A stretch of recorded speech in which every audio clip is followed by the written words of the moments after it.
Shame on you, Joe, for not being a Monty Python fan. It should be live now. I had to reboot the box, but apologies for the delay. Thank you, Anna. So we can start. Yes. Okay, everybody. Well, thank you for your patience. Sorry about the delay there, and once again, apologies for my continuing IT lack of photo problems. Right. Okay. Good morning and welcome to the Health and Wellbeing Board. I'll just go through my script for you all. I'm Councillor Jason Fazackerley, Cabinet Member for Health, Wellbeing and Social Care, and Joint Chair of the Health and Wellbeing Board, and I'm chairing the meeting today. Members of the public are invited to view this meeting, and there's been the opportunity for written representation to be submitted. Board members are requested to keep their microphones on mute and only to turn these on when they're called to speak. If the chat function is to be used, please only use it to indicate your name to speak and no other comments. And you can access the chat from the horizontal menu bar, right click to bring it up, and not the icon on the left hand side. Can I ask everyone taking part today to confirm they are present? What I'll do is go through, I'm not sure we're going to go through this, but I can't see everybody that's on here. Can I just ask we start, hang on, let me go through the list of participants so I can see who's actually here. Where are we? Right, starting, we'll go through it alphabetically, is probably the easiest way. So, Helen, if you're here, can I ask you to confirm your presence? Yes, Councillor Fazackerley, I'm Helen Atkinson, sorry. Okay. Yes. I'm Helen Atkinson, I'm Director of Public Health for Portsmouth. You've still got that dodgy microphone, Helen. I've actually just got my new earplugs. I'm just about to put them in. Thanks to Andy Biddle, they've just arrived in the post this morning. I'll put them on now. Okay, next is Sarah Beattie. Good morning, Sarah Beattie, Head of Portsmouth and the Isle of Wight for the Probation Service. Thank you. Seema Begum. Seema, are you there? Yes, I'm Begum. I'm the Domestic Abuse Analyst for Portsmouth City Council. Thank you. Sarah Daly. Hi, yes, Sarah Daly, Director for Children, Families and Education. Next, I've got Democratic Services 4, which I assume is you, Anna. That's Anna Martin, Democratic Services, and the shared laptop is D4. Okay. Diane Sherlock. Good morning, Councillor. Yes, Diane Sherlock here, CEO of Age UK Portsmouth and representing the voluntary sector. Thank you. Okay, next is Penny. Is it Emirates Penny? Good morning. Yes, Penny Emmerich, Chief Executive of Portsmouth Hospitals. Thank you. Frances Mullen. Good morning, Frances Mullen, Vice Principal, City of Portsmouth College. Thank you. Lewis Gosling. Morning, Councillor Gosling, Conservative representative on this committee. Thanks, Lewis. Matt the Stat Gummerson. Good morning, Matt Gummerson, Strategic Lead for Intelligence, Public Health Portsmouth, here to support the items on health and wellbeing strategy and pharmaceutical needs assessment. I've got some stats if you want them, though. You surprised me, Matt. Thank you. Councillor Susie Horton. Morning, everyone. Susie Horton, Cabinet Member for Children, Families and Education. Thanks, Susie. Claire Jenkins. Morning, everybody. Claire Jenkins, District Commander for Portsmouth Police. Thank you.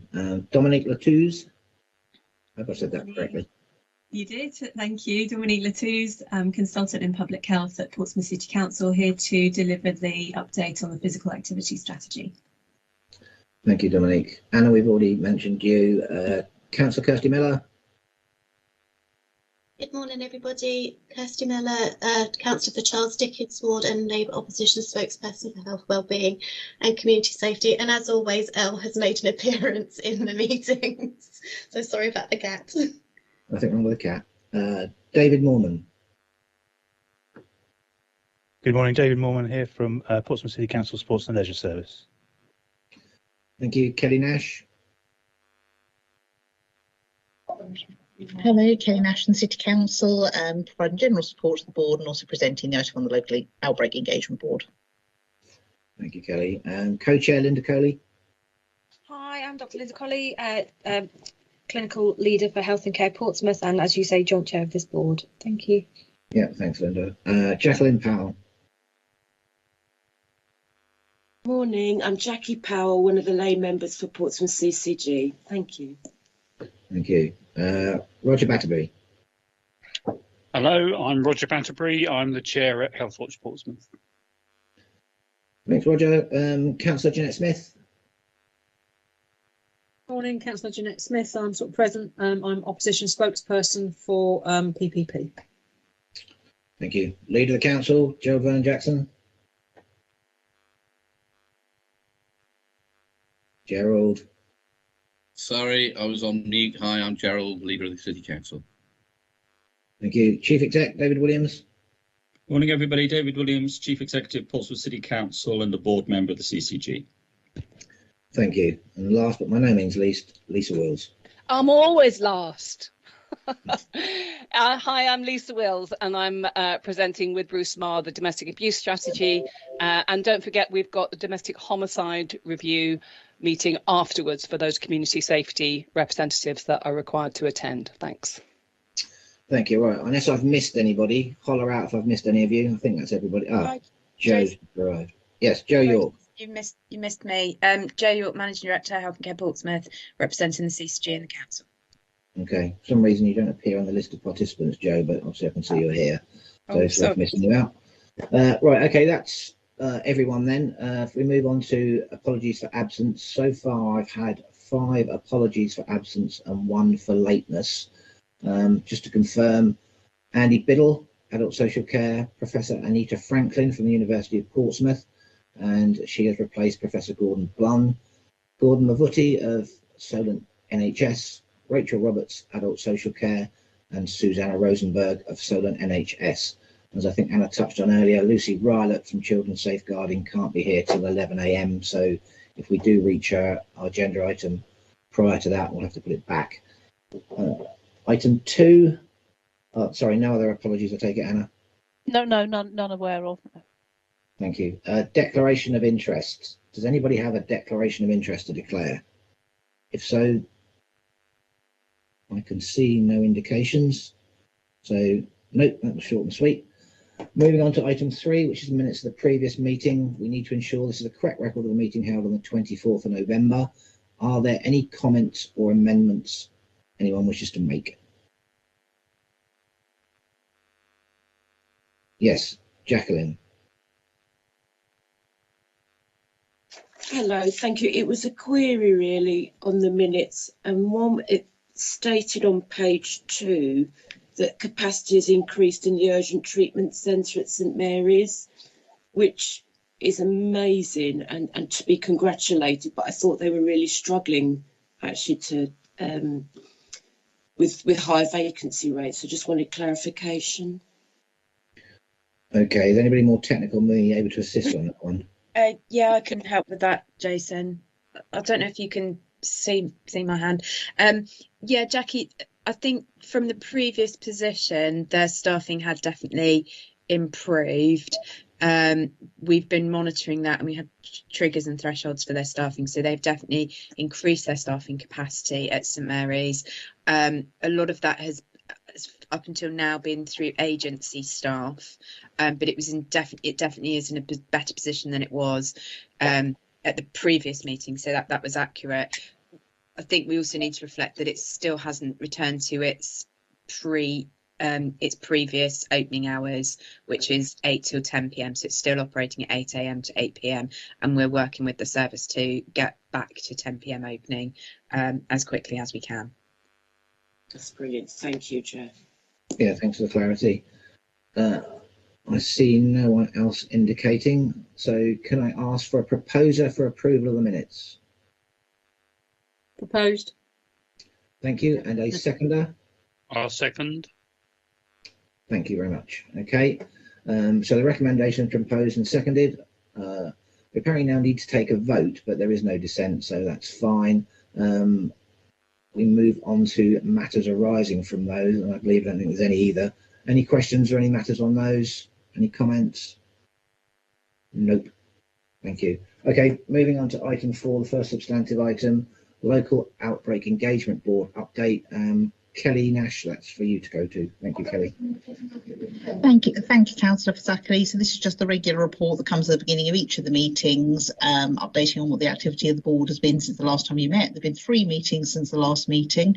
The group continued to receive updates on data intelligence, or as I believe we're now calling them, MAT stats. We're doing the test, trace and isolate updates on a regular basis, and also considering the vaccination programme rollout in the city, and also receiving regular updates on policy and legislative changes from the Director of Public Health and the Head of Regulatory Services. The group also consider on a regular basis the key risks to the city, and just identified and report the ones that have been noted at the most recent meeting, which generally include the business continuity impact of the continuing infection rates, and also the expectation they will start to see further illnesses start to increase coming through the system. The dates in the diary for the meeting run until April, at which point we'll consider what the future meeting pattern needs to be and make a recommendation to bring back to this board at the next session. As I always say, there are other members of the board present at the meeting who will be happy to comment if there are other things that I've missed or wish to bring to your attention. But otherwise, as I say, just a summary information report and happy to take questions. Thank you, Kelly. Do we have any questions from anybody? I cannot see any. Nope. Okay, well, thank you very much, Kelly. That was thank you. Short and sweet. Okay, moving on. Item 5, health and wellbeing strategy. And Kelly, I hope you haven't gone away because it's you again. Oh, I think Helen might be introducing this one. Oh, sorry. No, that's right. And can I just check that you can hear me now, Councillor Fasakli? I've got my headphones on. Thank you. Brilliant. So I would just like to start by saying a huge thank you to particularly can I thank Matt and Kelly, who have done quite a lot of the hard graft behind this, but I also want to thank everybody that has obviously been part of the process for getting us to today, which is this report, which is in presenting the final health and wellbeing strategy for 2022-2030. And we're asking today for the board to adopt it. So as you'll all be aware, because the draft came to the last board, that people have been working very hard together, and that includes the board members on this over a number of meetings over the past year nearly now. So just to say, to go through, I won't go through all the background, but you'll be aware section 3, those of you who have had a chance to read it, section 3 really talks about all of the background and who's contributed. And so again, I'd like to thank everybody, both at the contributions, both at the board meetings, the many workshops that Matt and Kelly facilitated over the last few months, the consultation, which we had a good response, and also obviously for the work going into the final version. So since we last met in November, when you saw the draft strategy, which went out to consultation, we've received nearly 500 responses to that consultation, which I think we were very pleased and to get. It's quite a good return in terms of a consultation and report like this. All of the responses are detailed in both section 4 and in appendix A. And overwhelmingly there was clear support for the priorities that we have all worked on over the last year and identified. So respondents put forward lots of additional ideas that will obviously inform the plans that we are now at the next stage going to be developing for each of those priorities, and where issues were raised as part of the consultation in other areas that are not covered by the strategy. We share those with the appropriate organisations, whether that is other parts of the council or Health and Care Portsmouth. So all of those, all the consultation responses will be followed up. So section 5 explains in more detail how the strategy will be delivered, monitored and evaluated. And we've now identified board level sponsors for each of the priorities. So I'd like to thank everybody that volunteered or accepted the ask. So again, thanks to Penny Emmerich from Portsmouth Hospital, who's going to take the lead for air quality and active travel. Thanks to Claire Jenkins from the police for taking the lead in positive relationships, and also for stepping up and joining Sarah Daly, who is also taking the lead for education. So thanks to Sarah. David, thank you for agreeing to take on housing, and I'll be working as lead on poverty. But each of those areas, as well as the board champion and lead, has a member of staff leading and doing all of the work with them. So we're not asking people to take that responsibility on their own. So but saying that, those people, thank you for agreeing to take the lead. But what we are also expecting and asking is sort of all partners and organisations and members of the board to play their part. For this to be a successful strategy, it has to have everybody both owning it and obviously contributing, because it's the might of all of our organisations taking the strategy on board and delivering it that will make a huge and an important difference to residents of Portsmouth. So Matt and Kelly, who have led all of this process over the last year, and each of the priority leads and officers will work to take forward the priorities and new ways of working that the strategy sets out. So in section 6.2 proposes a work programme for the short to medium term, which we're hoping to bring back to the next meeting of this board for approval, and that will just describe how we intend to work and what we're intending to do in more detail. So finally, section 6 also recommends that the Health and Wellbeing Board approve obviously the strategy, and that's why we're here today, but also requests that each of the organisations in the partners organisations of the board consider the strategy at their own boards where appropriate, and this will include recommending the strategy to the City Council and obviously the CCG governing body. So that's all I have to say. Luckily I've got Matt and Kelly here with me if there's any questions, but otherwise we're asking you to approve the current final publication. Thank you, Helen. Do we have any questions or comments from anybody? David. Yes, thank you, Chair. Yeah, I'd certainly endorse the recommendation. I think it's a really strong piece of work. I don't want to sound sloopy-shouldered in this, and I'm delighted to accept the challenge and the mantle of the lead for housing. But it does just bring back to the forefront of my mind something I've been thinking about for a while, and that is that housing is fundamental to health and well-being. It's one of the absolute core building blocks, and I would quite like at some point to bring a paper back to you for you to consider whether the Director of Housing, not just on behalf of the City Council but on behalf of the housing sector, might be considered a full member of this board. I'm sure were the Director of Housing on the board, they would have led that piece of work. But it's not that I don't want to do the work, I promise you, but I do think it's really important. The Director of Housing plays an important role on Health and Care Portsmouth. And I think it's also really important, particularly whilst the changes in terms of the structure around health and social care are going through, that we really give emphasis to the wider determinants of health. So really that's just a marker, I guess, for the future. Thank you. Thanks, David. I think that's a perfectly sensible suggestion. I'm not sure the legalities of how we do that, but I'm assuming we can accommodate bringing the director on if everyone's in agreement with that. But before we make a decision, could I go? I see another hand up from Kelly.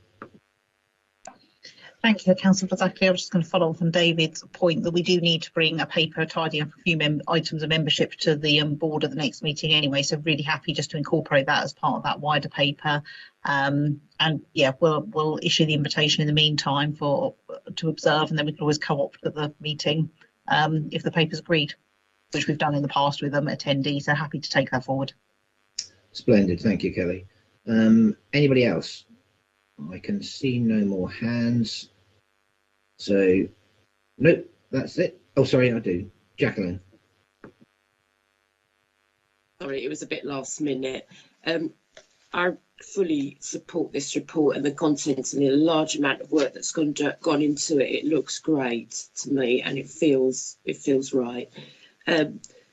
the question I had was around the respondents in terms of creating positive relationships, where the largest majority sort of answers were didn't agree or disagree with that. Do we think that's because people were unable to really understand or unpick what was being asked? Because I think it's fundamental. I was curious. Thank you, Matt. I see you stuck your hand up. Are you going to reply to that? Yeah, happy to. As you say, it wasn't that people disagreed with it being a priority. It's that people didn't know. And I think exactly as you identify, I think it's probably the priority that on its own, if you just glance at the wording, is kind of least intuitive as to what it's suggesting. And I think, you know, you as a board did a lot of work over quite a long period to understand what we were meaning by that as a cause of the cause and how that underpins things. So I think looking through the comments that were associated with it, I'm comfortable that it was I think not that people weren't clear exactly what it was that we were looking to do, and I think that's something that we need to think about as we take forward that piece of work. And I think there's some learning for us as well in terms of how we consult on documents, that in terms of providing that kind of background information to people about how we got to them as well, maybe in a bit more depth. I entirely agree. That sounds, yeah. Thank you, Matt. Thank you, Deputy Leader Horton. Thank you. I just want to make a comment really about partnership and strategy. Maybe it's slightly towards Kelly as well. I think I want to make a meta strategy comment in the sense of I think it's a brilliant strategy, and I thank all the board sponsors, as we're calling them, for doing their work.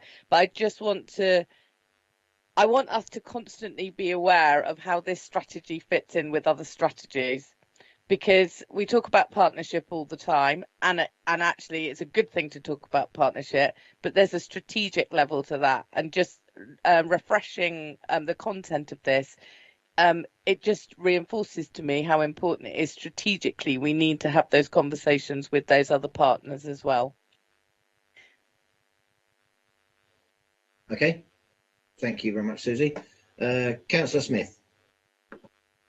Just to follow up on what Councillor Horton has just said, it's also the sort of the baseline of it should be restorative practice as well. So it's making sure that runs through all strategies, including all the work and operational work that we do in any of our various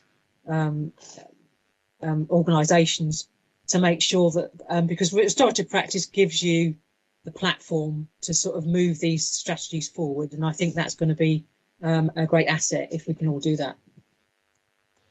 Thank you, Jack. Good point. Kelly. Thank you. Yeah, we're just going to absolutely support what was been said, and I think the really important thing about what we've tried to do with this refresh, and I think absolutely taking the steer from the board all the way through, has been it's not just about setting out actions we're going to take, but the way we're going to do those as well, and defining a different way of working together and actually tracking what we're doing as we're working. So I think, as you said, actually thinking about how the strategy, both the actions set out in here, but also the ways of working we're trying to promote through it, are threaded through everything, is absolutely paramount and will be paramount to success. So yeah, really support the comments, and we're very, very mindful of that in the work that we're doing. Thank you, Kelly. I can see no other hands. So, okay, that's agreed. Thank you very much, everybody. We can move on to items. Oh, no, we can't because Lucy's not here yet. So we'll have to skip item 6 and do that when Lucy arrives. So if we move on to item 7, which is the domestic abuse strategic refresh, and that's Lisa. Hello. Right, this is Lisa and Bruce, and I'm just going to give a brief introduction. Bruce is going to pick up a couple of the recommendations, and then we'll hand it over to you for discussion. So what you've got in front of you is the refreshed domestic abuse strategy. So the original strategy was written in 2020 and approved by the board in January 2020, and in April 21, I think, we had a new Domestic Abuse Act came into force, and that Act brought in a raft of new requirements, statutory duties, etc. One of which was to have a domestic abuse strategy group, which we already had, which was great. But one of the things that we hadn't done was to have focused in on the needs of survivors and their children in safe accommodation. And with CIMA was employed with some funding from the Department of Levelling Up and stuff to undertake a needs assessment of the needs of women and children in refuge accommodation, safe accommodation, not just refuges, actually lots of different types of safe accommodation. So rather than produce a separate strategy for that, which was what the requirement was, we thought we would refresh our existing one and include it in there. So it all becomes part of the same document. So you'll see the document's very similar. It's the same structure as last time. Part 1 sets out the vision and ambition and the what the data's telling us, and that's updated with our more recent analysis from our strategic assessment of crime and community safety that was approved in November last year. And also a summary of where we've got to in terms of delivering the 2020 document from our new domestic abuse monitoring framework, which was developed as one of the actions in that original strategy.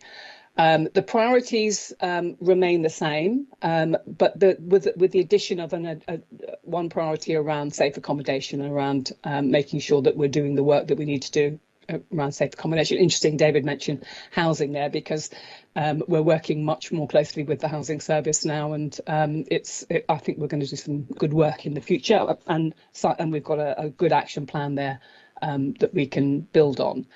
The key findings from the safe accommodation assessment are on page 9 if you're specifically interested in that. We've also added a section to accommodate the learning from, sadly, our 2 domestic homicides which happened over the last few years. The first of which will be discussed after this meeting by the community safety partners. And part 2 is then the delivery plan. So we've rated the delivery plan and taken that to the domestic abuse strategy group, and that was approved, I think, in January, where we've assessed where we're at with all those actions. So the focus then for this next year or next 2 years will be on around safe accommodation and around perpetrators, holding perpetrators of domestic abuse to account. There's a second. The first recommendation there is to approve the plan, which I hope you've been able to read, and that I'm happy to answer questions on. Both Bruce and I will be.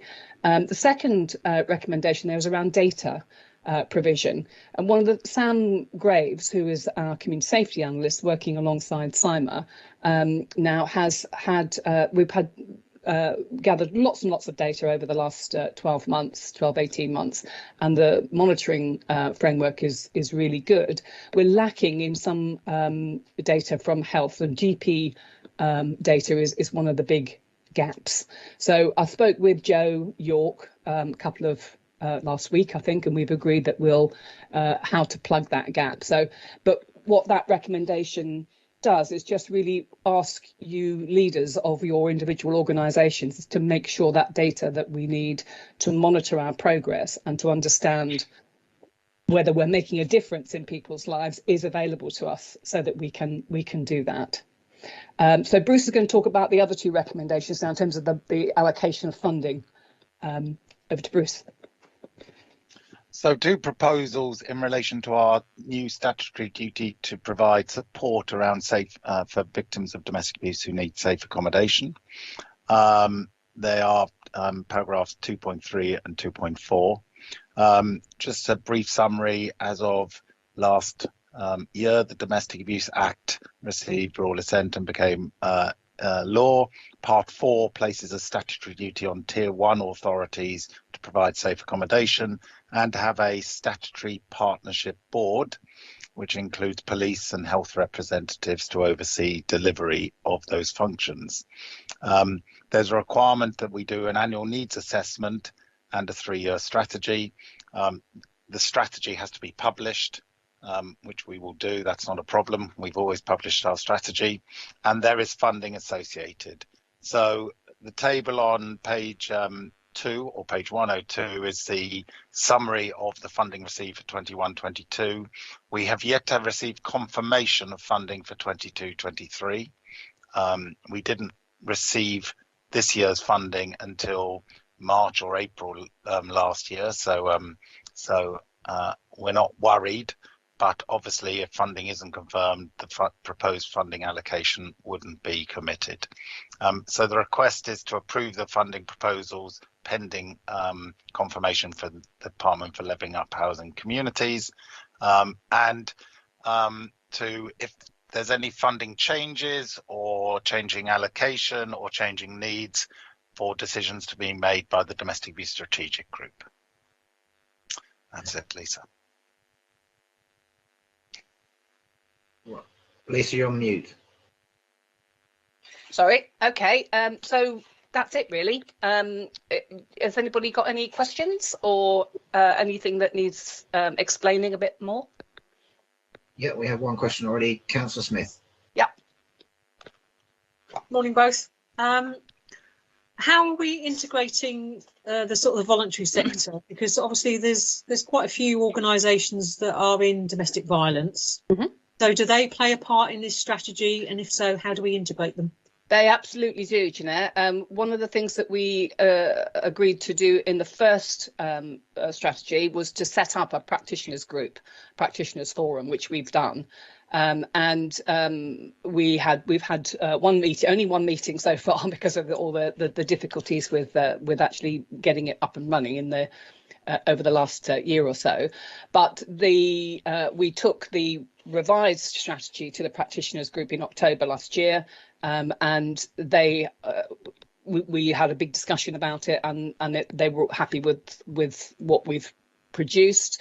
We are looking to them so that group includes the voluntary sector. It includes lots of different practitioners, frontline practitioners, and we're going to be using that group to review progress and to test things like the flow chart that the referral processes, and making sure that we're keeping those up to date, and that we understand when internal processes change, that everybody's on the same page. So that's how we're incorporating them at the moment. Sadly, we lost our chair. We had an excellent chair from the probation service, but despite pleading with Sarah, we're not able to. She's moved, so we are looking for another chair. I think Bruce and I have got that as a job to do.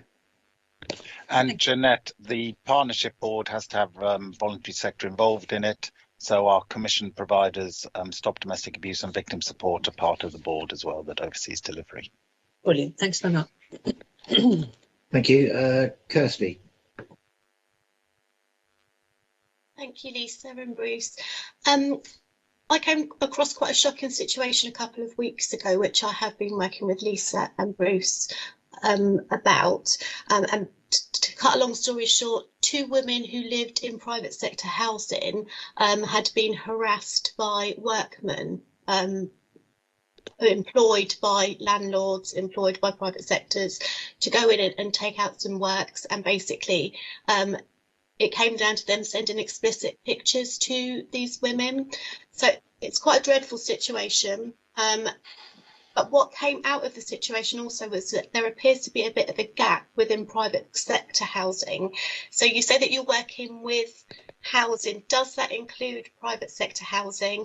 And if so, what work will you be doing with landlords and estate agents to ensure that they're working alongside this strategy, please? I think, well, Bruce and I will both have something to say, and that my view is that this is a new piece of work that we're starting as a result of the safe accommodation requirement. Teresa O'Toole and James and Mark are all involved in the discussions. We're just at the beginning of that process at the moment, and obviously we're aware of the issue that you raised.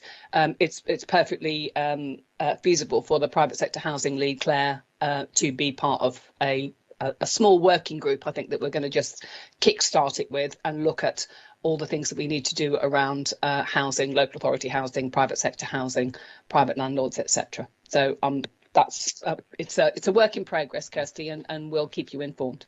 Bruce. And one of the recommendations from the needs assessment was about housing associations become accredited in what's called DAHA, Domestic Abuse Housing Association. So they have specific policies around supporting victims of domestic abuse and them as employers. So we're working with housing associations in relation to that. It's the Domestic Abuse Housing Alliance. It's a group, yeah. And what we would be looking for is accreditation to that group. Okay, Lewis. Thank you. Just a quick one from me to say thank you for bringing this to us, and it looks really positive that it looks like almost a gap that we've had previously that we're now able to really look at and providing all those safe options. So it's a really positive report. Thank you, Lewis. Thank you. I can't see any further hands raised. Nope. Okay, so we can go back to the recommendations as mentioned by Lisa and Bruce. There are 4 recommendations for us. Rather than go through and ask anyone individually, can I just see it? Has anybody actually got any problems with any of the recommendations? Nope. So we can take that as agreed. Okay, thank you very much, Lisa and Bruce. That's fine. Those are agreed. If we move on to item 8, which is refreshing the blueprint for health and care in Portsmouth, and that's Jo. Hi, thank you, Councillor Fazackley. Yeah, so the blueprint will be probably sort of familiar to all of you on this board because it's been since 2015. The Portsmouth blueprint has been the underpinning philosophy really for how we've developed Health and Care Portsmouth and the delivery and transformation of our health and care services in the city.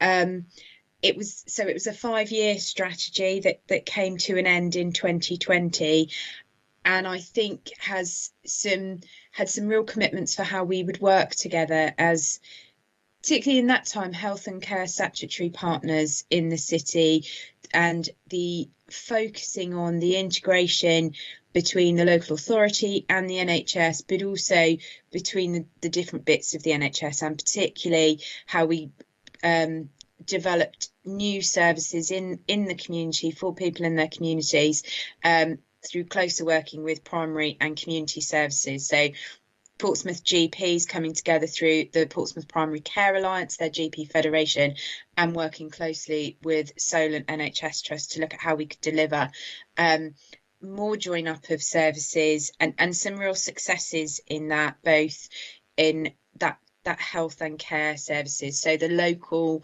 GP enhanced service office, the integrated primary care service, is a real success story that came from the blueprint and providing far better quality out of hours services to people of Portsmouth than we had previously, and also the work between the local authorities and adult social care in particular, and Solent NHS Trust around supporting discharge and preventing admissions to hospital, and the development of the PCAT service, the Portsmouth Clinical Assessment Team based down in St Mary's, which has been a fantastic service development through the pandemic. So as well as that, we've also seen a greater join up of our integrated working and feeling very much a single team, particularly across the CCG and the local authority, which we've talked about before. So we've probably come, things have moved on since we did the blueprint in 2015, and obviously since the pandemic. So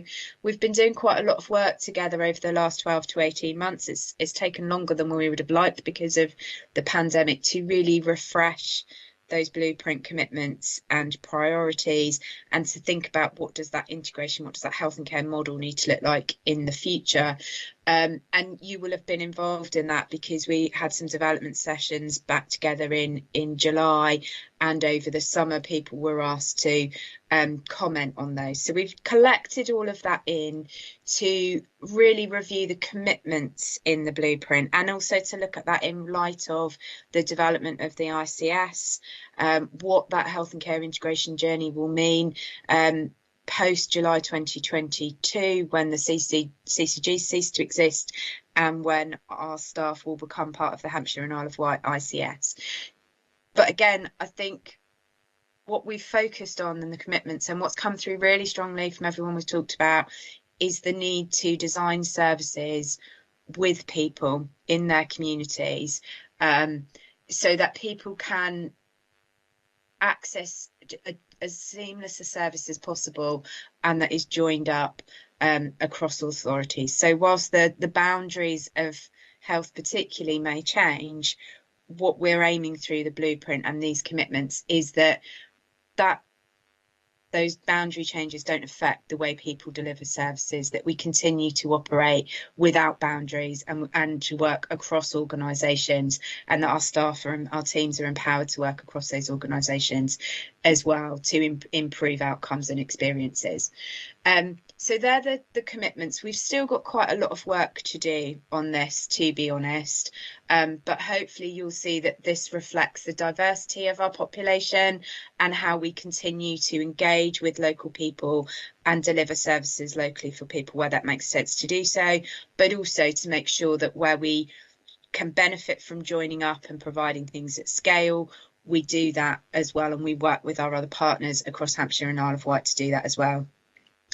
The next steps are continuing to work through the development of the ICS and to understand what that means for place-based services and what that means for how Health and Care Portsmouth fits within that. And we're influencing those discussions and what a place-based delegation offer might look like. Alongside this work, we're also working really closely with the council to look at how we can bring more of our money together in an aligned way to have that greater transparency across the Portsmouth pound.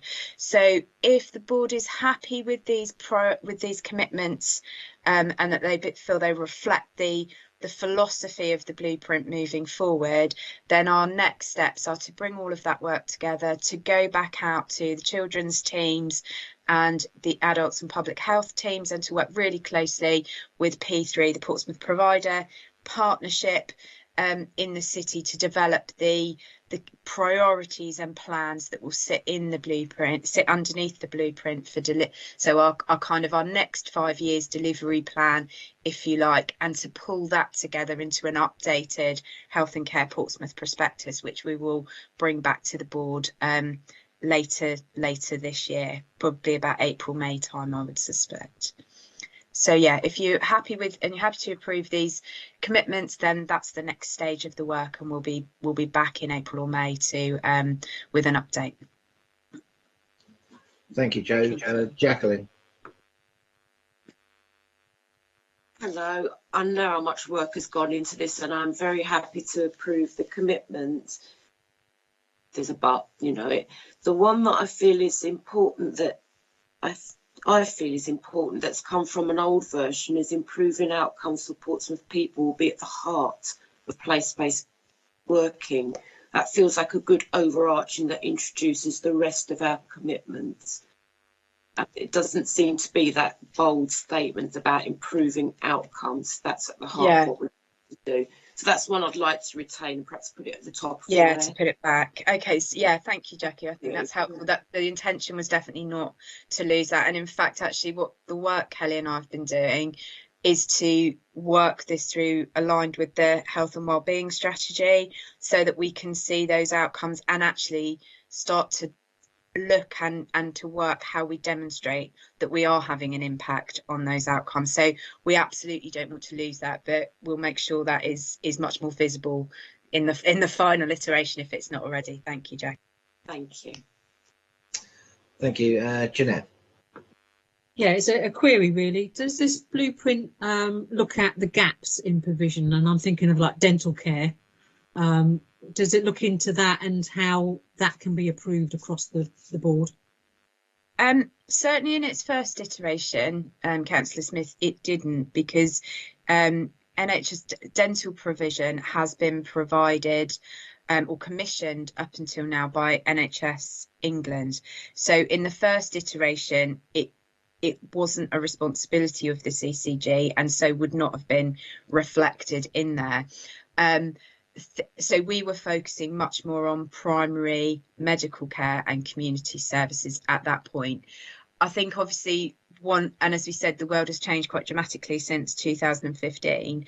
When the ICSs come into place, the integrated care systems, from July 2022, they will take responsibility for dental care, optometry and pharmacy as well, for the commissioning responsibilities of those. So yes, I think it's absolutely right that in our blueprint we would be mindful and want to look at where we have those gaps, particularly in dental, because it's such a big issue for the city. It hasn't flown through from the previous work, but yeah, it's absolutely should be, and we'll make sure that we have those plans to cover that. We're doing some work within the ICS and with NHS England and with the university and public health colleagues to look at what we can do to improve provision around dentistry. It's a complex picture, and there are some real workforce shortages and issues around the contract, but we're trying to look at what we can do locally to improve and can reflect that in the blueprint. Thanks, Jo. Okay, Roger. Thank you, Chair, and thanks, Jo. Really good piece of work, and I'd like to commend Jeanette for raising dentistry before I did, because it's Healthwatch Portsmouth's biggest post-bag issue. And yeah, it'd be great if it comes under the ICS to look at. The Department of Health and Social Care published the integration white paper today, and just thinking of all the work that we've done in Portsmouth, Portsmouth is mentioned. And it says, in Portsmouth, local authorities, health trusts and voluntary organisations combine their knowledge and expertise to improve support for vulnerable people in the community across a range of different services, including health visiting, school nursing and learning disability support. So mentioned in the report today, but yeah, just thought I'd flag that one up. So thanks, Jo. Thank you, Roger. It's good that we've mentioned. I have to admit I haven't read it yet, so that's my task after this meeting. Okay, thank you both. Gerald. I thought it might be helpful just to report back that David Williams and I met with people from the ICS a few days ago. I was concerned by what might be happening before the meeting, and I was more concerned by the end of the meeting.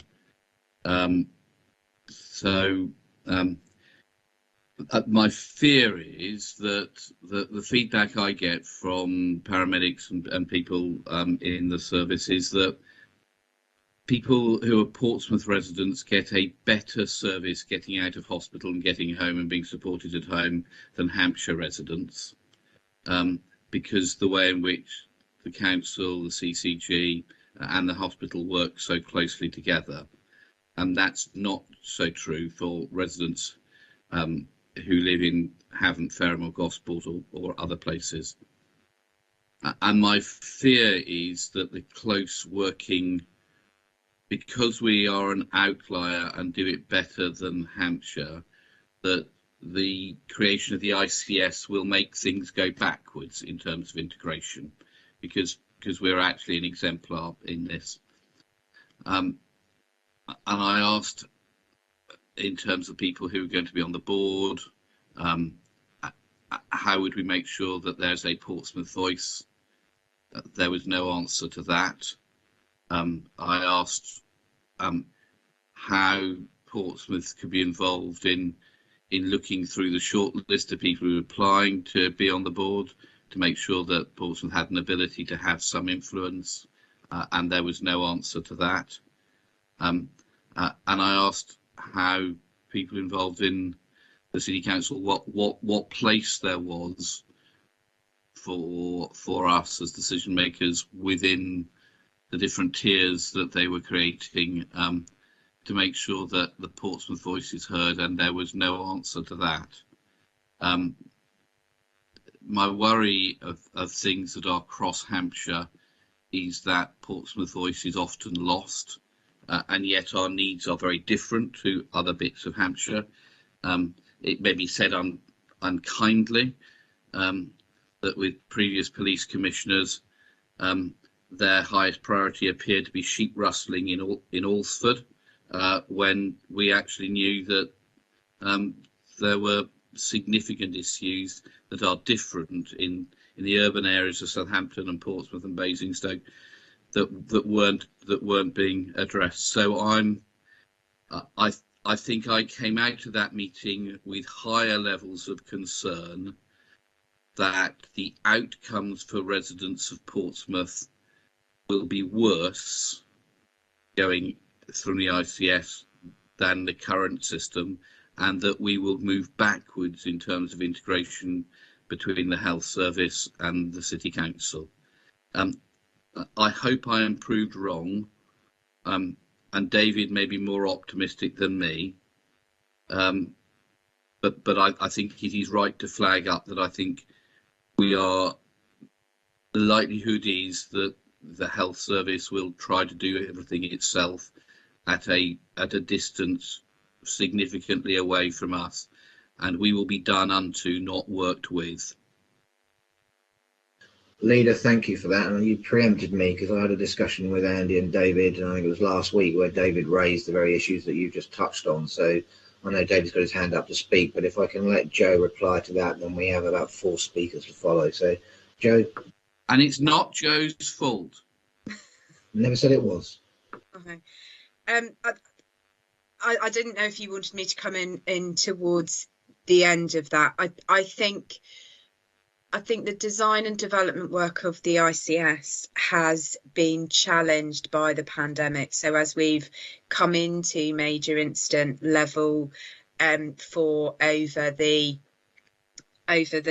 Christmas period, the work the ICS team were planning to do with local places, local authorities, has been delayed. And that hasn't been helpful. I think it was a conscious decision at the time to make that delay, but I think it has caused concern, and that the ICS has had to then try and unpick some of that. So those development and design task groups are restarting, are being relaunched.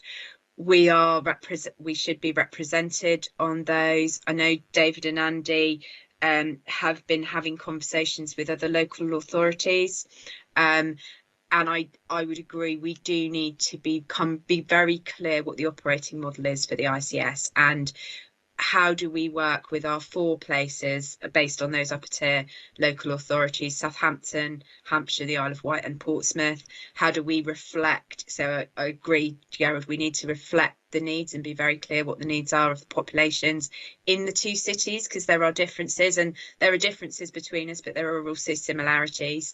And Southampton also has also got a good level of integration with its local authority as well, and they are very keen to protect that. So, you know, we really want to flag that, and are definitely promoting those messages throughout the ICS conversations. The key is to get that operating model right and to understand what the delegation into place looks like, and then how do we work and support our local delivery systems within that 4-place based footprint. Because for QA, and I'm sure Penny may well want to come in, it's very important that we don't have those differences around the sort of the QA boundary, because it's not helpful for anyone, least of all the population. So how do we use the ICS as an opportunity to get a greater integration across the whole Hampshire footprint? Has to be where we focus our energies, and we've certainly been having those conversations. And then how do we continue to play locally in Portsmouth and South East Hampshire? I think, just to assure you from my perspective, Gerald, that we're working really hard to try and make sure that what you're worried about doesn't become a reality, and the integration work and pushing the boundaries with the Section 75 and the prospectus is absolutely to to continue to say that we can't go backwards in the city, the needs of the population are too great, it won't be helpful. So we are really doing that work, and I think now, as we come out of that major incident, the ICS is in a place to listen and to restart that development and design work, and it's probably beholden on all of us to influence that in the best way we can, I think. Thank you, Joe. David next. Yeah, thank you, Chair. Yeah, I mean, it's certainly not all Joe's fault. I think what I would say, trying to give it a more positive spin than Gerald did, I think what I'd say is there's a lot to play for. Yeah, it's been a long struggle, and the NHS definitely is not just a tin ear, it's a turned ear to local democratic accountability as part of its structures. And I think we're going to struggle to really address that, because I think that's quite deeply ingrained. And I'm not convinced that the bedpan falling in Tredegar or wherever it was is necessarily heard in the corridors of Westminster, which I think was the original intention. And it was one of the planks of the original NHS that was never actually planed and fitted. But I think what I would say today, and we will continue to keep battling with this, and we need to do so on a number of different levels. It's important in terms of democratic accountability and democratic engagement, and yes, we do need to keep pushing on that, but that is a very local government centric viewpoint. I think for this board, the more we can be clear, sure-footed, have really thought through, as we are doing, not just our priorities, but also our values and our principles and our ways of working, the better equipped we will be as a place within the system to engage both with our colleagues on the provider side, who are represented at this forum, Portsmouth South East Hants, and also across Hampshire and the Isle of Wight. And I think it's interesting, Roger, referencing the mention in dispatches in the white paper. I think the more we can keep our agenda progressive, the more we are delivering on outcomes for our residents, whether they are social care clients, whether they're patients, whether they're just residents of the city, the stronger the position we're going to be in to clearly engage at all those other tiers that we will need to do. So, I think there are a few things on the agenda today which will really help us in that quest. And, we won't give up. We'll continue. We might be a little bit like the White Knight in the Monty Python film, but we will keep battling on. But we need to take our colleagues with us, and I'm thinking particularly of Penny, who has a very different footprint to deal with than we do on Portsmouth. But that relationship between what we do around the city boundary and how we shape and drive our energies, and how we can assist on the Portsmouth South East Hants agenda, and then more widely, I think is really important. Thank you. Thank you, David. It was a black night, by the way. Diane.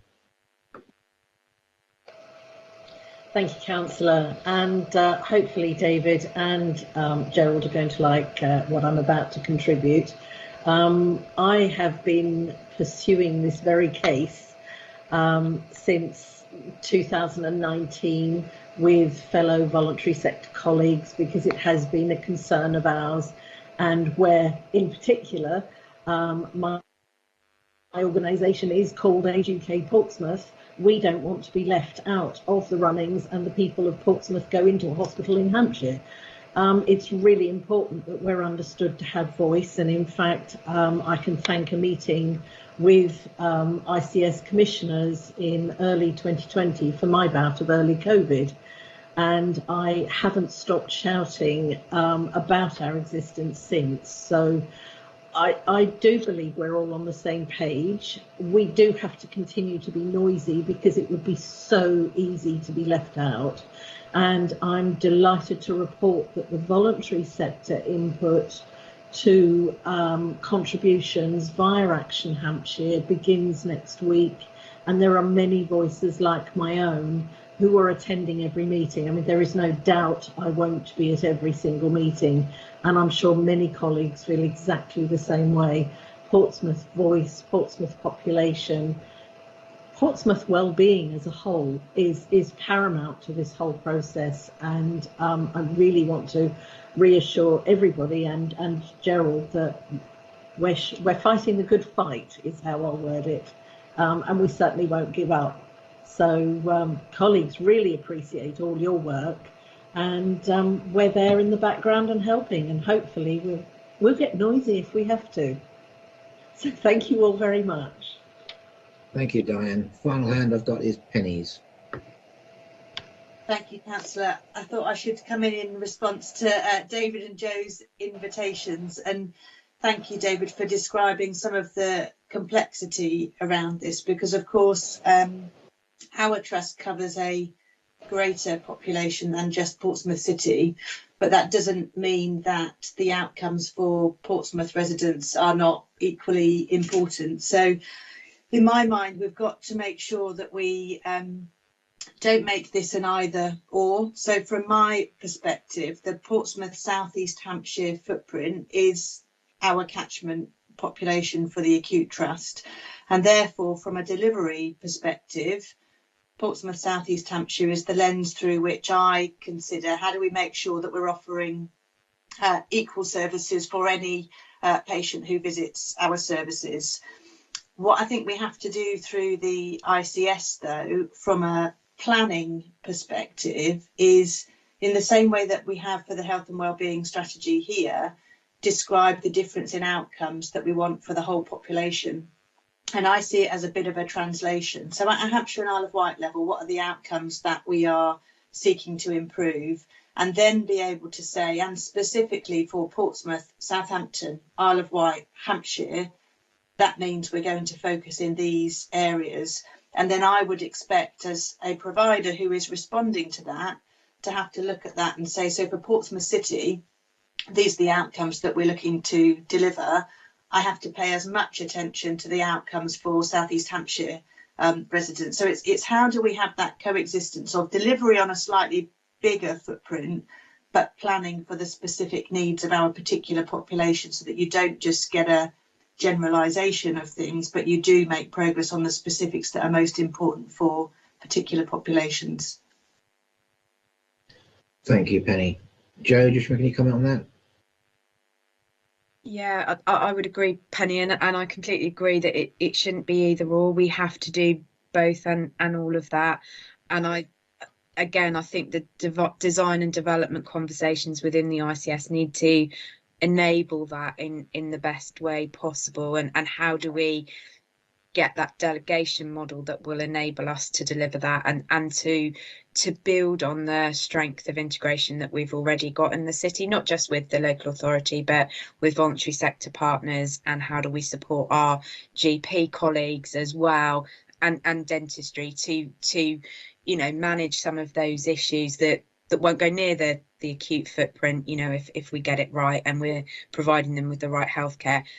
We also need to look across the boundaries, as you say. So that's the task, I think, ahead of us within the ICS, and to influence that and to work together to try and get the right outcome, and to trying to shape that complexity in as simple as way as possible, so that it is clear and we understand who's doing what and who's accountable to what. And that's what that design piece is there to do. So hopefully that will really start to ramp up in the next few weeks, and it won't all be right from the 1st of July, and we've got that opportunity to keep going and to keep reiterating it and developing it and getting it right.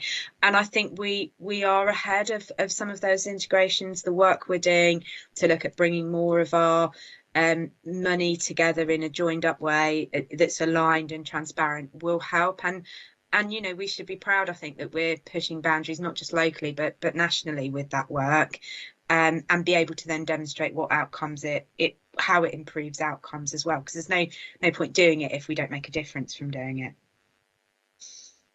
Thank you, Joe. Jacqueline. Sorry, that's just to completely echo what everybody has said. I think if we've got a strong place, excuse me, we're in a position to do even stronger work at the Hampshire and Isle of Wight level and at the intermediate level across the hospital footprint. And I'd like to think that if you've got strong tiered working, then the planning is up and down and left and right, so that what is needed at Portsmouth might be shared across the wider footprint, but the voice of Portsmouth also gets that opportunity to influence at Hampshire and Isle of Wight level and at the hospital acute footprint level as well. So the stronger we are at place, I think the easier it makes the system to operate. That's my personal view, and I think it's important, like you were saying, that the voices and the planning is up and down and not just necessarily from the top downwards. Does that make sense?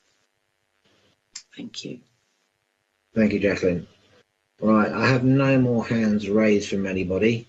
So can I thank everyone for their contributions? There's good points made, and I think the concerns that have been raised are resolved. There is simply the one recommendation for this, which is that we approve the refreshed priorities.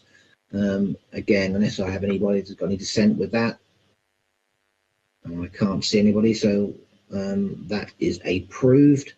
There's still no sign of Lucy, as far as I'm aware, so we'll need to move on to item 9, which is... Oh, sorry, Lucy, are you there? My fault. I am. If you're waiting for the PSCP annual report, I am here. Oh, yeah, sorry, my fault, I didn't see you there. Well, we go back to your item then, Lucy, item 6. The floor is yours. Thank you. You had the annual report sent to you with the papers, so I won't talk you through it. So just to give you some highlights, this is the second report that's been published by the partnership since the legislation changed and we moved from being a safeguarding board to a safeguarding partnership.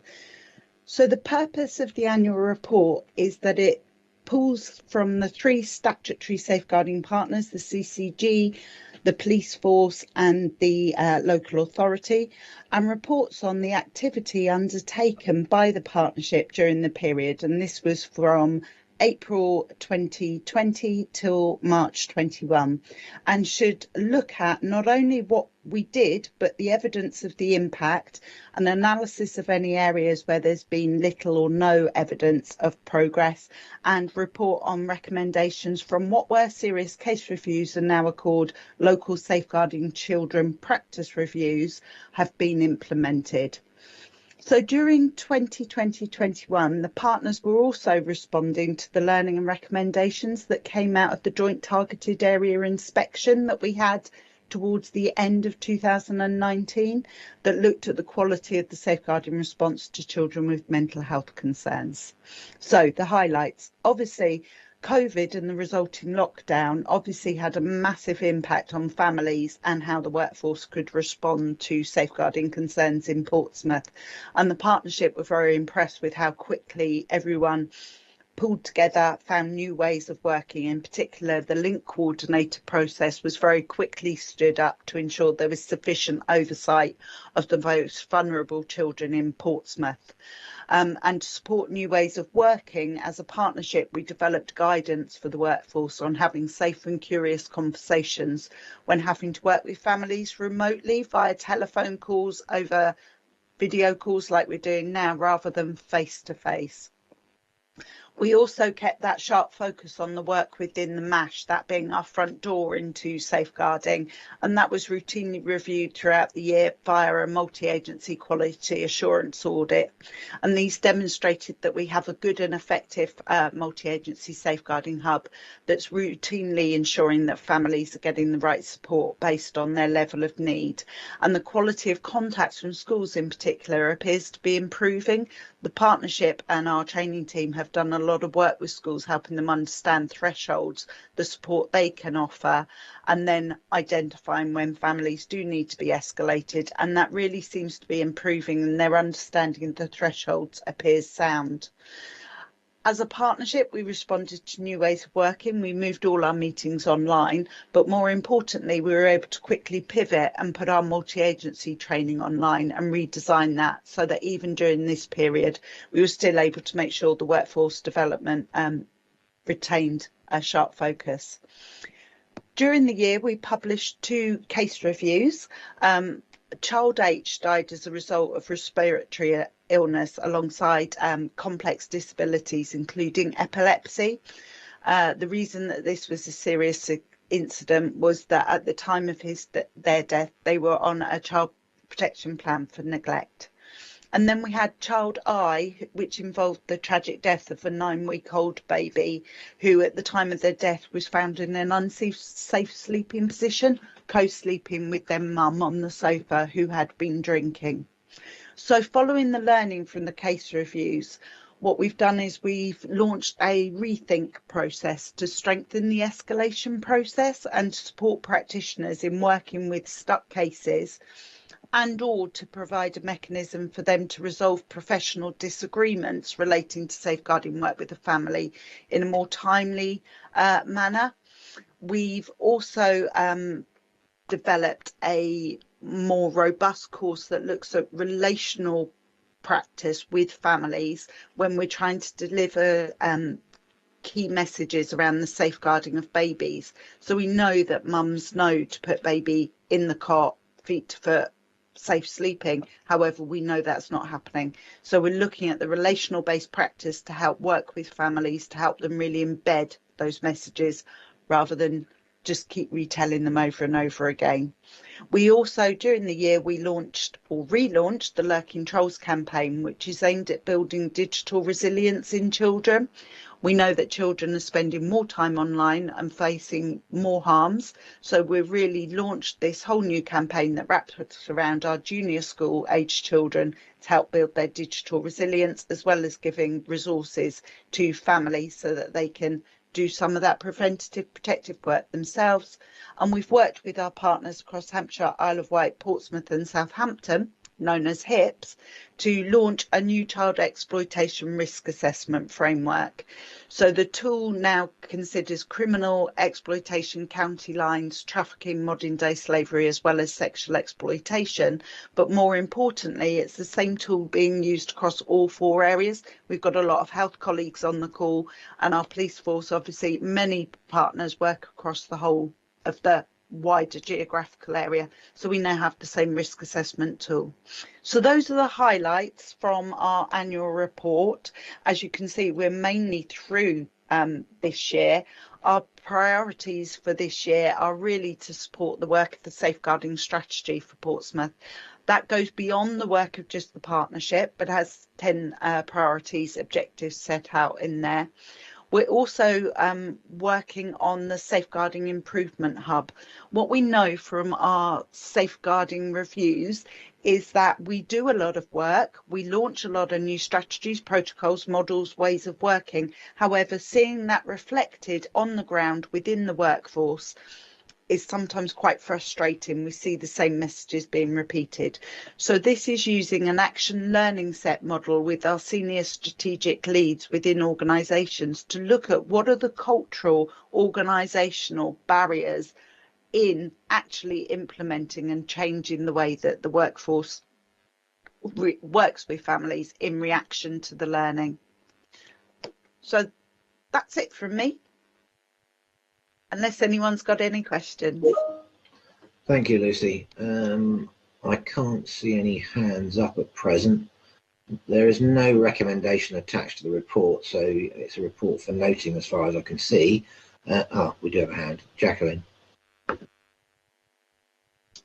I really wanted to say just thank you for a really excellent and it's a comprehensive report which highlights some really great practice, So as for me, I just wanted a couple of updates because I reckon, you know, like you say, this is a year that's almost passed.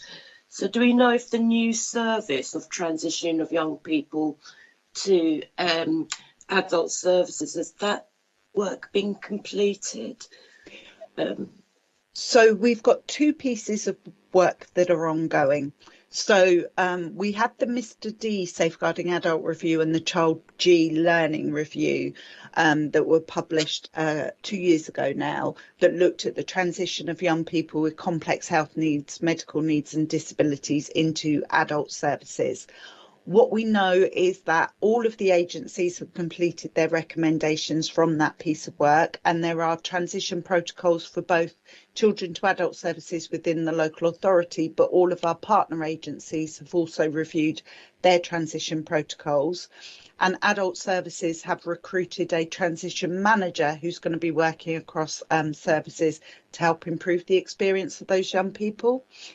Because we want to understand the impact of this work, not just to know it's happened, this last 2 weeks ago, the Adults Board and the Children's Partnership jointly launched a deep dive into the new transition arrangements, and that will be reporting to both Adults Board and Children's Partnership in April, May time, to look at the impact, whether what we've done has gone far enough and effectively enough. That's brilliant. Thank you. And the only other quick one, and I don't know how appropriate this sounds, but there was Operation Keepsake, which was a focused piece of work looking at the relationship between children and older males. And I wondered why it was specifically older males. I guess it's a numbers thing, but we also have to have in our awareness, it could be older females, it could be older non-binary. It just has to be an appropriate relationship. They were just a few of the operations that we highlight in there, the ones that we support as a partnership. There are many other pieces of work that happen beyond that. We just have a very strong directive from the DFE and the national panel that they want us to keep our annual reports as short and succinct as possible. So I only drop in a few, but I can assure you there's other work that happens that looks at those concerns. Thank you, that's superb. Thank you. Thank you. Jeanette. Yeah, just to say to thank Lucy and her team for all the hard work, and I recognised that it was a sort of a skeleton report, because there's a lot more that goes on behind the scenes, and I think you need to be commended for an excellent service, so thank you. Thank you. Thank you, Jeanette. I see no more hands. So, as I say, this is a report for noting, so duly noted. Many thanks. Thank you, Lucy. Bye. Thank you. Okay. We move back onto the agenda, and we are now at item 9, which is the draft pharmaceutical needs assessment update, and it's Matt. Thank you, Chair. Yeah, so the report sets out the background to this, but essentially pharmaceutical needs assessments are a statutory requirement on health and wellbeing boards to oversee their production, and our updated P&A has to be published by 1st of October 2022. Working backwards from there, as detailed in section 3.3, there's a timeline for developing it that includes the statutory 60 days of consultation, which we intend to begin on 1st of April. So with that in mind, and given the timings of the health and wellbeing boards, what we're seeking from you today is approval for that process around the consultation and drafting, agreement that the draft P&A can be signed off by the joint chairs of the health and wellbeing board ahead of its publication on 1st of March. And also there's a statutory requirement for the Health and Wellbeing Board to respond to consultations from neighbouring health and wellbeing boards on their pharmaceutical needs assessments, and again seeking permission for the Director of Public Health to respond to those on behalf of the board, and for the Health and Wellbeing Board to note those responses at its next meeting. The rest of the report sets out the background around pharmaceutical needs assessments and the requirements and what roughly will be in the draft P&A. And I will leave it there. Happy to take questions on that. You indeed have a question, Matt. Gerald. Matt, when we normally get papers here about pharmaceutical stuff, it's almost always pharmacies trying to close and stop any of their opposition being able to take over because they want to rig the market. Is this what's happening here? So the P&A is our opportunity to set out any need for pharmacy that we think there is in the area, any gaps that we want to identify, and then that forms the basis when new pharmacies wish to open as to whether they're meeting an identified need. It doesn't allow us to prevent closure of pharmacies, but it does form the basis against which we respond to those.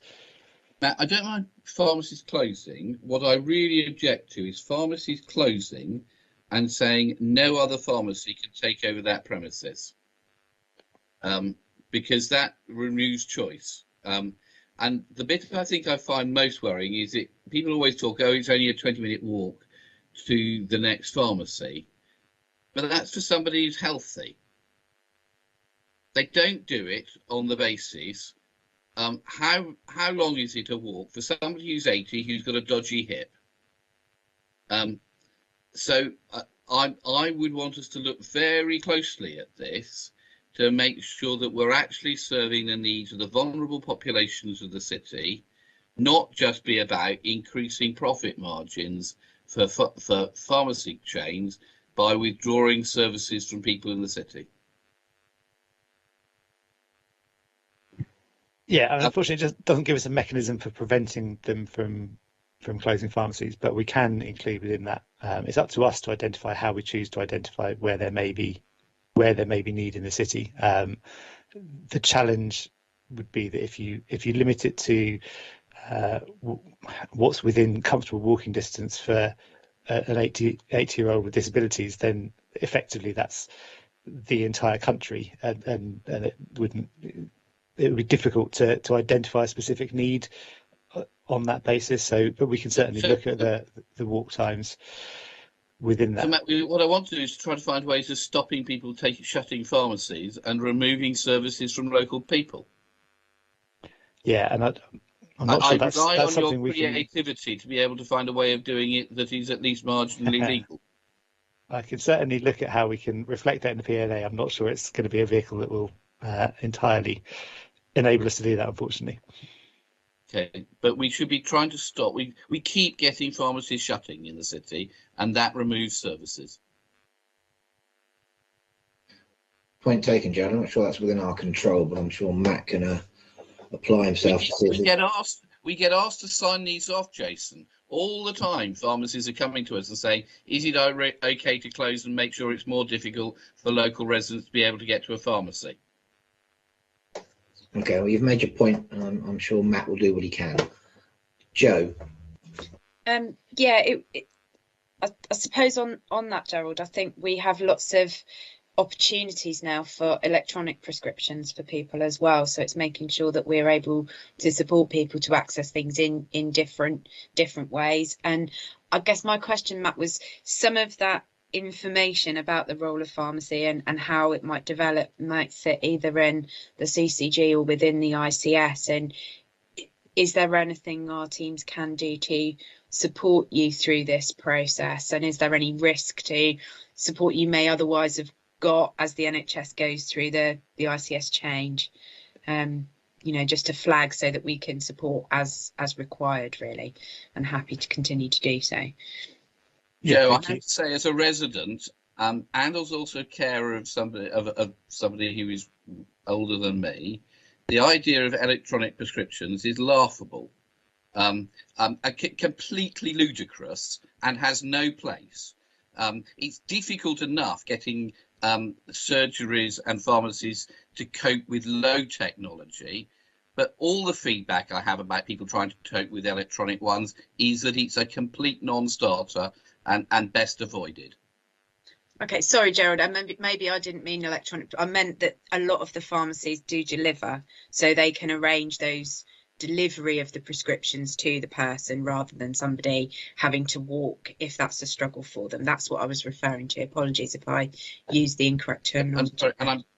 Joe, I'm coming back because all the stuff is saying in the advice we're giving to people, don't go to the doctor, go and talk to your pharmacist. Take the pressure off primary health, and yet we're shutting pharmacies, so you can't go and talk to your pharmacist. So we do need to take a stand on this. No, I appreciate that, Gerald. I was just trying to flag that we can support people to access things in different ways, but you're right, a pharmacy is a really first port of call for many people in their help. And my point was really just to make sure that Matt had the support from the NHS team in this process as he needed, and happy to work with him if that's not there. Sorry. There's one thing, Joe, the supermarkets don't seem to be closing their pharmacies, so they seem to be fairly stable, but point taken. Linda. Yes, thank you. I just wanted to make sure that hours of opening are going to be considered amongst this, not just locations, because certainly in daytime, as doctors, we've got quite good choice of how to get prescriptions to patients with deliveries and things, but come out of hours and weekends, we have no delivery is just not offered. Patients have to pay for taxis if they want their meds delivered, or district nurses have to go and get them. And at some points in the day, that means all the way up to Drayton, when obviously for Southsea residents, that's just not a doer. So if we could look at hours of opening, particularly in the out of hours period, that would be really helpful. Thank you, Linda. Helen.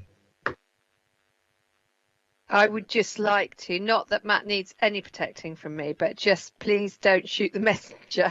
It is a statutory responsibility for health and wellbeing boards to produce pharmacy needs assessments, and the obvious choice is for public health to do that work.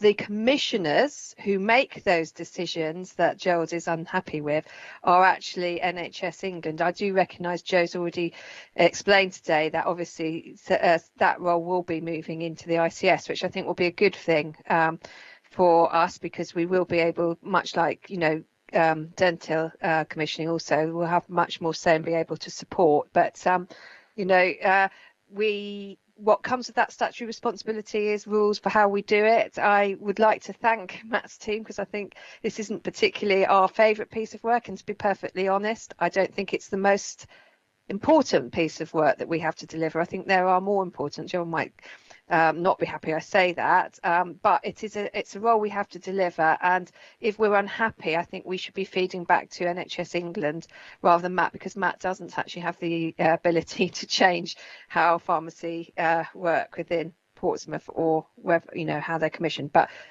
he's perfectly able to protect himself, and I'm sure he's going to come back and say something similar.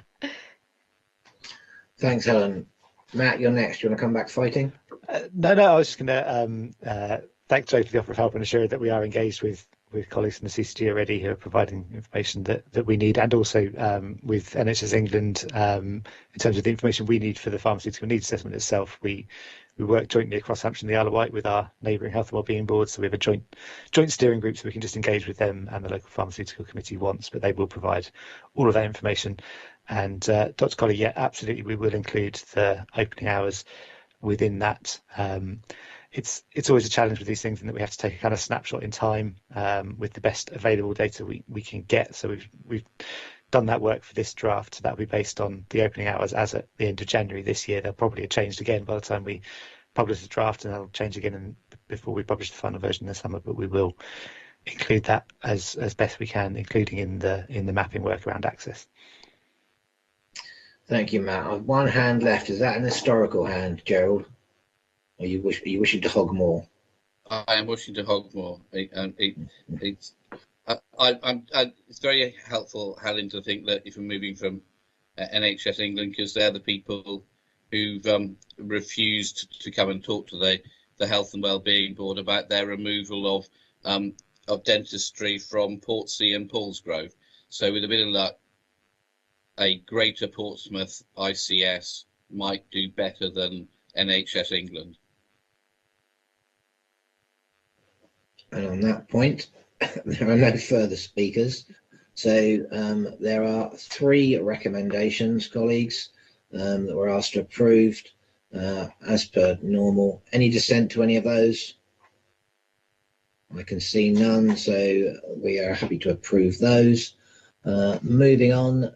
Item 10, physical activity, and that is Dominique. Thank you. Thanks everybody. This is the paper, the last paper in the agenda, just for noting, and there's an update for the board on system-wide work to increase physical activity. So the paper is in the notes, and I'll just give a brief overview of that, and happy to take any questions at the end. So it really emphasises the way that we are facilitating, we as a system and as a board are facilitating opportunities for incidental physical activity, so not just organised exercise and organised sport, but also the activity that you take while you're walking for the bus or playing with your child in the park, all of those incidental physical activity opportunities. So taking that really broader view. So if we think about physical activity in Portsmouth, as you know, physical activity and being active is a fantastic preventative measure, and can prevent around 20 chronic diseases. It can improve your mental health and manage long-term conditions. The former Chief Medical Officer, Liam Donaldson, referred to it as a wonder drug. It would be if it could be in pill form. So it's a great way to emphasise that preventative medicine approach. There are also huge indirect benefits in terms of reducing air pollution through active travel, and also through social cohesion, through more social mixing if more people are travelling around through walking and cycling. So a really great opportunity for the city. However, in Portsmouth, we know that around 20% of adults are taking less than 30 minutes of physical activity every week. And those living in the most deprived areas are more likely to be sedentary. So there's a real health inequalities angle to this as well. Also, we know that most recent data from the National Childhood Measurement Programme nationally and regionally showed that significant increases in year 6 overweight and obesity. So clearly a concern for the city. So in terms of strategic priorities, there's 2 main strategic priorities. There's the physical activity strategy that we brought here to a previous meeting. That's a Hampshire and Isle of Wight regional physical activity strategy that we produced in conjunction with the organisation Energise Me, and it was launched at the end of July last year in 2021. And the focus is really there on reducing health inequalities and focusing on those who are least active, and so the potential gains are the highest with that group. And then the second priority is really obviously around the health and wellbeing strategy that we talked about this morning, and the aim within that to lead active and healthy lives in a city with excellent air quality and sustainable transport. So that active travel and air quality strand of the health and wellbeing strategy obviously has great relevance for physical activity. And then underneath those strategies, there's a number of multi-agency programmes to increase physical activity across the spectrum of individuals and groups, which are all outlined in the paper, and include things like the Let's Bounce Back weight management programme, funded by what was formerly Public Health England. There's the physical activity sequin for social prescribing and GP practices. There's the Superzone pilot, to increase activity and improve weight in children around Charles Dickens, and the School Streets trial, all of which I know multiple partners around the table are already involved in. Also outlines sports and physical and facilities strategy, and the PCC, Portsmouth City Council Sports and Leisure provision in the city, including plans for Eastney Swimming Pool, the Wimbledon Park Sports Centre Pyramids Leisure Pool, and Bransbury Park, looking to refresh those facilities there. As I said, the paper really tries to take that broader view of physical activity. Really looking at those direct and indirect influences that can have that impact on physical activity. So looking at specific multi-partner delivery programs, but also the broader co-benefits and the synergies, particularly with topics on climate change and sustainability. And I mentioned air pollution there. So it also outlines work on active travel, on the built environment policy through the health impact assessments, through the greening work within Portsmouth City Council and with partners, and also sustainability and partnership working through the Greener NHS programme through the Portsmouth Climate Change Action Board and the Portsmouth Air Quality Board, all of which are driving, no pun intended, efforts to improve active travel and physical activity. So this is really just, like I say, an outline so that to highlight the ways that the strategy, the Health and Wellbeing Board strategy can really facilitate all those plethora of ways that we can look at physical activity in the city. And like I say, happy to take any questions. Thank you very much, Dominique, and a very good paper actually. I mean, I've never shied away from the fact that I'm not a technical expert when it comes to health, but I hope I've contributed in some way by signing up to a 6-week gym course last week, and this is now my 2nd week. I'm still alive, so I hope it's working to some degree. The fact that I subsequently found out the gym breached the COVID rules during the lockdown, hopefully they won't do so again. But several hands up. Have Jeanette first of all. Yeah, thank you. I thought it was a good report as far as it goes, but I'm a bit unclear about where it fits in with the rest of the wellbeing strategy, really, because the physical activity is the sort of last bit, because it doesn't mention mental health, it doesn't mention poverty, all things that contribute to why people do not do any physical activity. So where do those things fit in? Does that come in with the main strategy? Or I suppose my main question is, what is the point of a physical one when those other things need to come into play? Thank you. It's a really good point, and obviously we're constrained with papers to the board. I mean, it's a topic that could go on for very many pages, but it's an excellent point. And I think there's those 2 strategies I mentioned, not just the health and wellbeing strategy, which obviously focuses for now on active travel and air pollution, but also the physical activity strategy, as I said, which is the Hampshire and Isle of Wight wide physical activity strategy, looks in much more detail about those levers that can prompt the least active to become more active, and does address some more of those barriers, I suppose, such as mental health and opportunities such as improvement in mental health, and looking in greater depth at particular projects to enable those groups to become more active through various different ways. Does that go some way to answer your question? It's hard to go into. I'm happy to talk offline about the much more detail about the different projects that are going on. No, it does. It does beg a further question, is whether we should be focusing on certain areas that we know are deprived areas, Charles Dickens, Buckland, and focus our energies on trying to get those areas active, and then that spreads out to the rest of the city. But I bow to professionalism on that. I'm sort of just a layperson, really. No, I think it is a very valid point, and I think it's a yes and kind of a response, in that a lot of these are population level measures, and there's a definite need to focus on areas of higher deprivation where we know physical activity is lower than not just the Portsmouth average but the national average as well. So I think it's I suppose it's the scale at which we work at.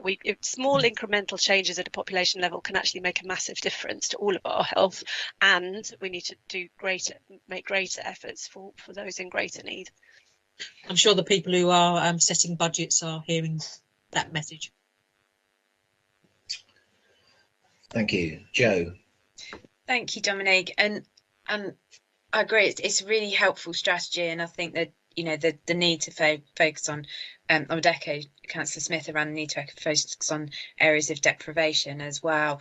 I think the bit that when I read it, the bit perhaps was missing is, and it's a post-COVID phenomenon, I guess, and particularly for a lot of our staff as we sit either the council or the CCG, but other employers, the move to work at home from a number of offices in the city and beyond, I think isn't going to go back in quite, I don't think there's going to be that mass rush back in perhaps the same way. We've all talked about hybrid working, etc., etc. And I wonder if there's more we need to do as a board to look at how do we support employers with that? Because if the majority of their staff are working at home, they're not walking to work, they're not, you know, going for a lunch break around the block. So are there things we need to maybe think differently about than we did pre-pandemic about how employers as employers ourselves, we can support staff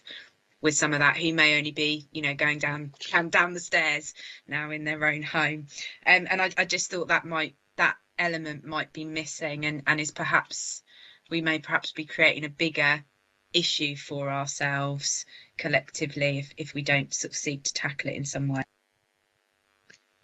I think that's a really good point, actually. If I can briefly come back, it's an excellent point, and you're right, it isn't in this paper, but I do think it's potentially something that we might consider now that we've had approval for the strategy. It might be something worth considering as an important factor in the strand and the active travel and air pollution strand going forward. We do move less. I know I personally move less. So as a population, we all move less than we did. So yes, I also think there's a crucial role for board members and then their organisations as anchor institutions to be leading that drive. Again, sorry, terrible with the puns today. To increase active travel for the health of our staff and our patients. We're all one population, so I think there's an opportunity there as well. Yeah, that you said it much better than I did, Dominic. I think it's that point. How do we as a board support ourselves as employers and our staff, but also more widely in the city around that? Thank you.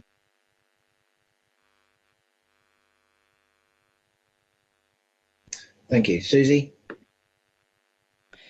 Thank you. I've got a couple of separate points. Actually, I had the same points as Joe and Jeanette. On the working from home thing, I think it's really crucial. I was delivering a training day yesterday, and I told everyone they had to go away and do something during the lunchtime and not do their emails. Of course, I couldn't control it, but in telling other people to do it, I made myself do it for the first time in absolutely ages. So I do think it's a really good point, that one.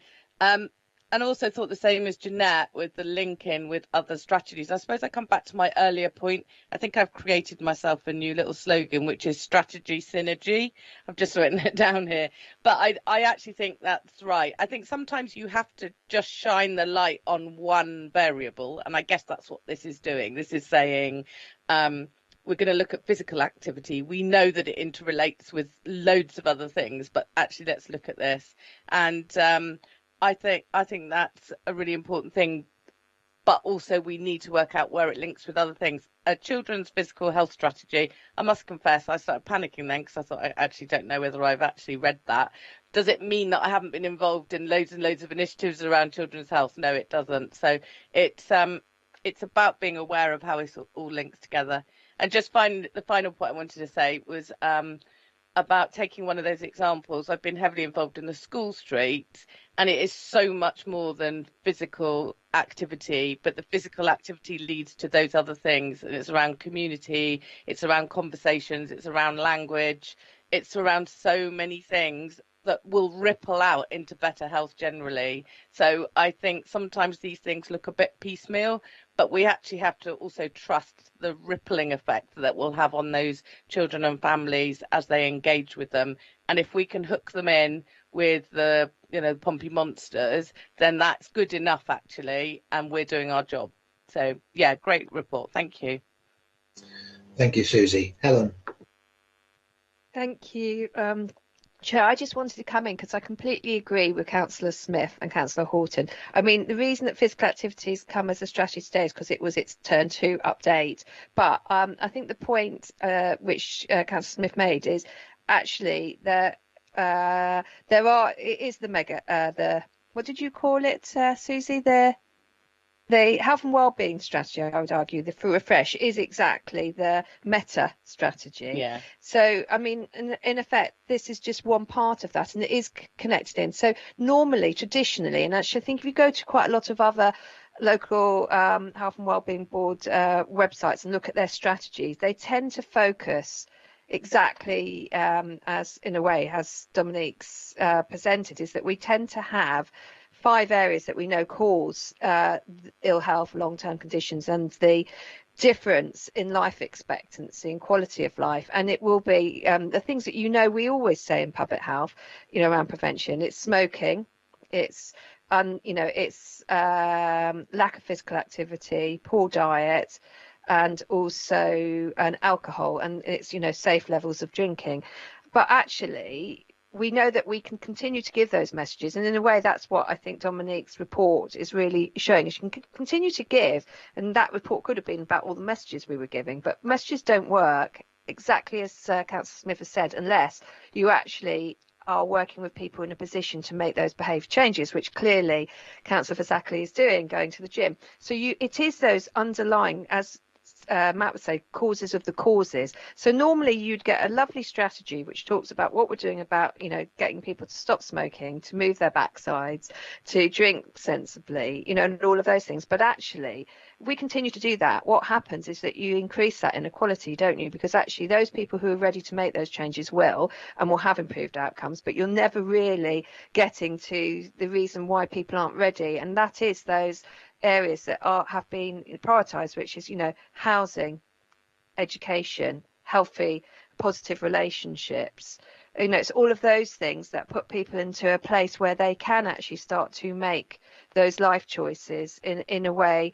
And so really that's why I'm really pleased to hear. So, and it feels like I'm plugging the health and wellbeing strategy again, but it's really, if we don't change people's life chances, which we all know, we're all advocates here, we're never going to actually get those behaviours changed, which have a huge and important role in actually managing future public service demands.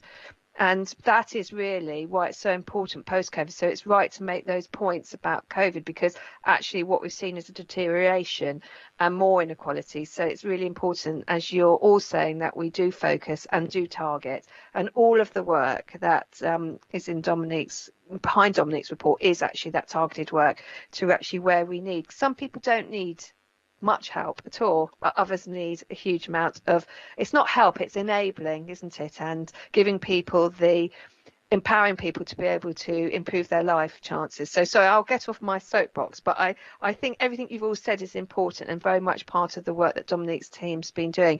But for me, that last opportunity to do my brief intervention this is so important that all of our organisations take this role up, because it doesn't matter what we all say individually. If we don't act as those anchor institutions, we won't make those changes, and that's important for the CCG, the council, the hospital, education, business. We've got to really use our might to actually practice what we preach. So it will be our employment strategies, our physical activity strategies as employers. I mean, how much, a little challenge, but how much are we all doing, exactly, I suppose, as Joe says, to encourage our workforce to be making some of those healthier decisions? Because we all work, we get up, don't we? We all get up early, we sit in front of Teams meetings like this all day, and then we're going, eating maybe not the most healthiest food and sitting down on our backside. So it's what we preach and what we enable our employees to do, but also our deprived communities. And I'll get off my soapbox now. Thank you for giving me a voice. Thank you, Helen.